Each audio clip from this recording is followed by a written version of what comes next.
Welcome to Health Decoded. Since it is Hepatitis Awareness Month, we want to take some time to really break down a silent epidemic for you.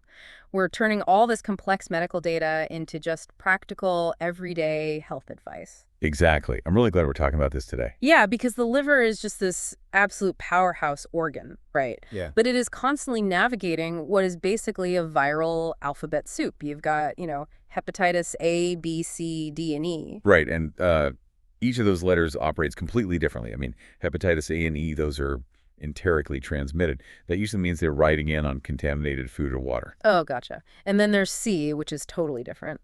Yeah, hepatitis C is a blood-borne virus. And the amazing thing is it's actually curable today, though we still lack a vaccine for it, unfortunately. Right. But then hepatitis D is just fascinating because it's essentially a viral parasite. Like, it literally lacks the genetic machinery to build its own outer shell. Exactly. So it actually has to hijack hepatitis B's surface proteins just to survive. Which, naturally pivots us right to today's main focus, the real stealthy threat of the group, hepatitis B. It really is the most persistent of the bunch. Globally, there's an estimated 254 million people living with hepatitis B right now. Wait, 254 million? That's a massive number. It is, and here's the scariest part. Only about 13% of them are actually diagnosed. So you have a staggering 87% of people who have absolutely no idea it's even there. Wow, that blind spot is just terrifying. Oh, absolutely. Because if it's left to its own devices, chronic Hep B actively drives this continuous cellular inflammation. So the liver tries to repair that damage by laying down scar tissue. And over time, that just builds up. Right. Over decades, that progressive scarring cirrhosis ruins the organ's structural integrity. It creates a direct pathway to hepatocellular carcinoma, which is liver cancer. Okay, let's unpack this. Because if 254 million people are infected and the vast majority are completely unaware, it behaves exactly like a stealthy termite infestation. Oh, that's a really good way to put it. Right. Because the liver doesn't have pain receptors in its main tissue, you aren't feeling that inflammation.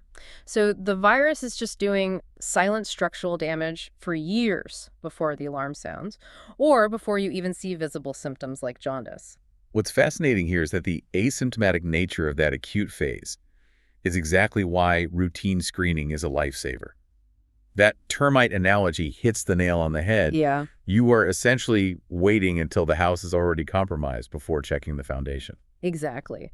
If the organ itself can't send a pain signal, waiting for a symptom is just a really dangerous strategy. Totally. You can't rely on symptoms.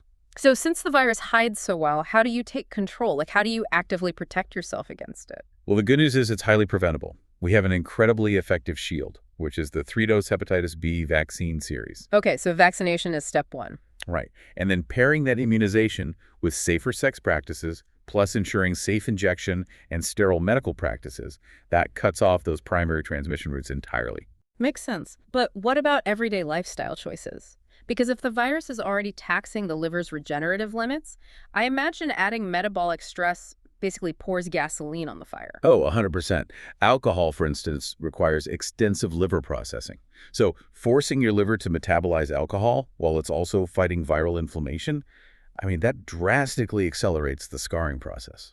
So assessing and reducing alcohol intake is huge. What about diet? Yeah, maintaining a healthy diet and regular physical activity prevents metabolic complications.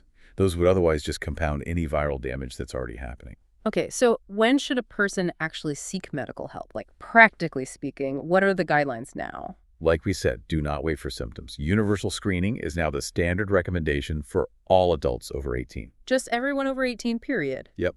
A simple blood test eliminates all the guesswork. And it's exceptionally crucial for pregnant women, too. Routine screening allows doctors to use specific medical interventions at birth, completely blocking the virus from transmitting from mother to child. Wow. It's incredible to think we possess the medical tools to eliminate viral hepatitis as a global public health threat by 2030. It really is. The transition from a silent, cancer-causing epidemic to an eradicated disease hinges entirely on everyday awareness and routine blood tests. Imagine being part of the generation that wipes out a global threat just by making an appointment. But before we go, please remember that you must always seek a doctor's advice for your personal medical concerns. Get tested, get vaccinated, protect your liver. This is Health Decoded. Keep healthy, folks.